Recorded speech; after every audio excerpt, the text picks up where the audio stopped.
Baik, Assalamualaikum warahmatullahi wabarakatuh. Teman-teman semua, mahasiswa PGMI, pada pertemuan kali ini kita akan membahas tentang perencanaan pembelajaran Al-Quran Hadis MI. Ya, jadi pada pertemuan ketiga ini setelah kita memahami tentang konsep dasar, hakikat, ruang lingkup, karakteristik Al-Quran Hadis di Madrasah Ibtidaiyah, selanjutnya kita akan mulai pada kemampuan untuk meningkatkan kemampuan pedagogi kita. Dalam hal ini adalah kemampuan merencanakan pembelajaran Al-Quran Hadis. Baik, sebelumnya Bu Irma akan bertanya kepada teman-teman, nah ini adalah gambar apa? Nah, ini adalah salah satu bentuk rancangan, yang dalam hal ini adalah rancangan baju, di mana rancangan ini atau pola ini penting untuk membentuk sebuah baju yang bagus. Bagaimana jadinya kalau kita tidak menggunakan rancangan? Nah, bisa jadi bajunya sampean itu lengannya tidak sama panjang dan lain sebagainya. Wah, ini adalah contoh hasilnya kalau sesuatu direncanakan dengan baik.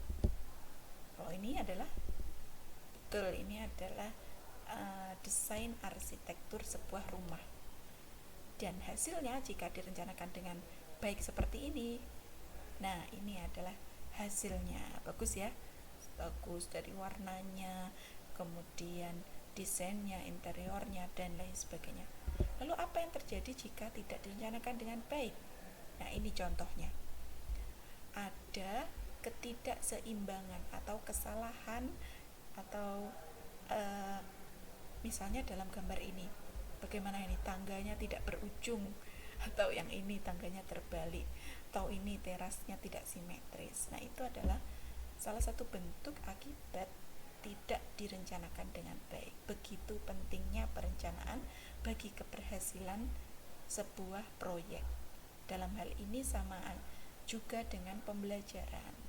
Kalau pembelajaran tidak dirancang dengan baik, khawatirnya proses kegiatan belajar mengajar di kelas juga berlangsung tidak efektif. Oke, dalam pertemuan ini tujuan pembelajarannya yang pertama adalah mahasiswa memahami konsep perencanaan pembelajaran Al-Quran Hadis, kemudian mahasiswa mampu menerapkan prinsip-prinsip perencanaan, kemudian mahasiswa mampu memahami capaian pembelajaran, dan selanjutnya adalah bisa menyusun tujuan pembelajaran Al-Quran Hadis di jenjang MI dengan benar. Sekali lagi kita ingat bahwa konsep perencanaan pembelajaran adalah proses menyusun langkah-langkah sistematis untuk mencapai tujuan pembelajaran secara efektif. Apa yang direncanakan? Banyak komponen. Apa saja?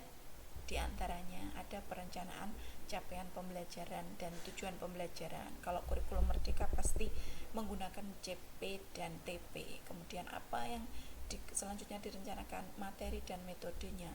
Kalau materi hafalan, maka metodenya bagaimana? Kalau materinya tentang penghayatan isi hadis, itu bagaimana metodenya? Kemudian sumber dan media pembelajaran, dari mana sumber atau media apa yang cocok digunakan untuk sebuah materi tertentu. Selanjutnya adalah langkah atau aktivitas pembelajaran. Ketika kita tidak merencanakan langkah pembelajaran, bisa jadi ketika di kelas dalam waktu misalnya 2 JP atau 100 menit, 1 jam di dalam kelas, teman-teman bisa kehilangan arah. Sudah dilakukan ini, waktunya masih banyak. Sudah dilakukan ini, waktunya masih tersisa.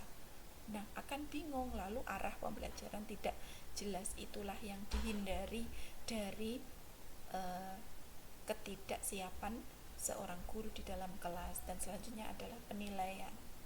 Bagaimana mengukur kemampuan anak, bagaimana cara melihat anak itu sudah berhasil atau tidak, itu dari penilaian pembelajaran.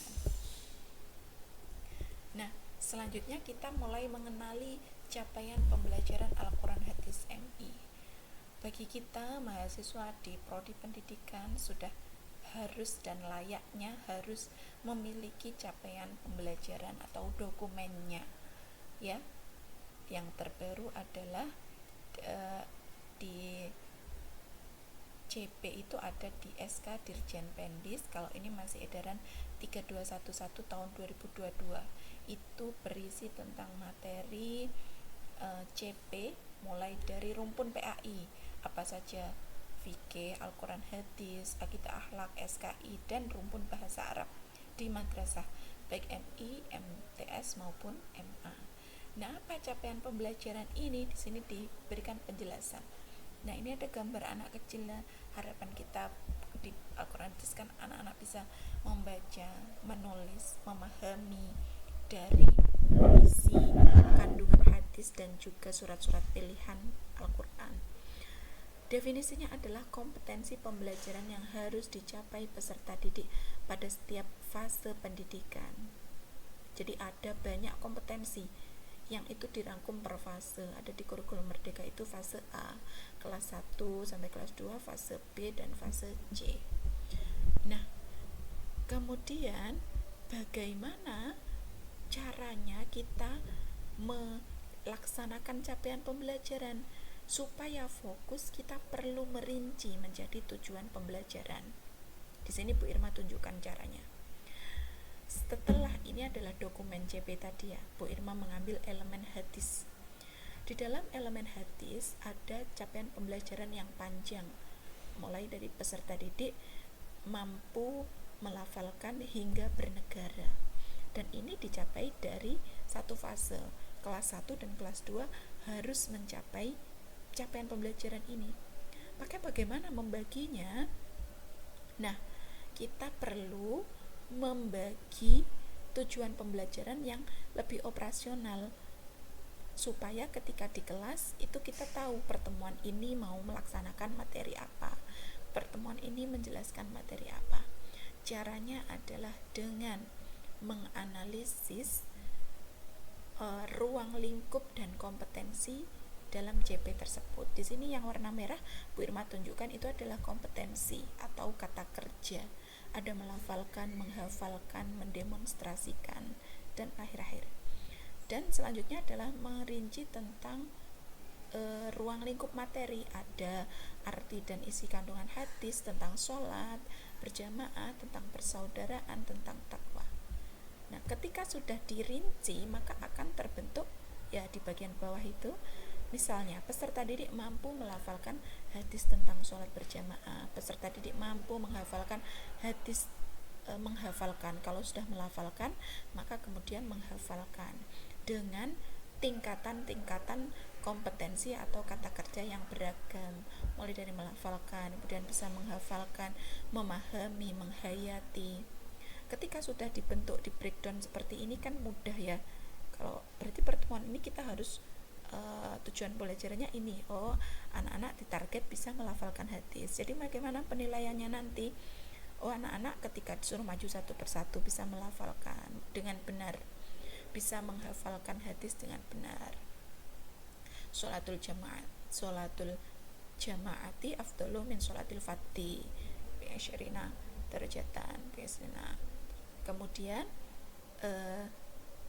kalau sudah dibentuk tujuan pembelajaran seperti ini menunjukkan bahwa tujuan pembelajaran sudah siap. Namun kemudian ada kemudian disusun menjadi ATP atau diurutkan. Pastinya untuk melafalkan itu lebih dulu, menulis itu lebih dulu, membaca itu lebih dulu dari menghafalkan. Diurutkan dari yang sederhana dan informatif, kemudian esensial ke kontekstual, diurutkan dari konkret ke abstrak, dari mudah ke sulit. Ini bisa dicapai di kelas 1, bisa kemudian yang ini dicapai di kelas 2. Itu adalah ATP. Ini adalah contoh ATP yang sudah diberikan alokasi waktu. Jadi TP-nya sudah sudah jadi seperti ini. Lalu di sini ATP-nya di breakdown sesuai dengan tingkat hierarki kesulitan dan konkret abstraknya sebuah materi. Baik, dari itu teman-teman mungkin ada yang ditanyakan, bisa disampaikan di kolom chat ya. Itu saja yang bisa kita sampaikan untuk materi ini.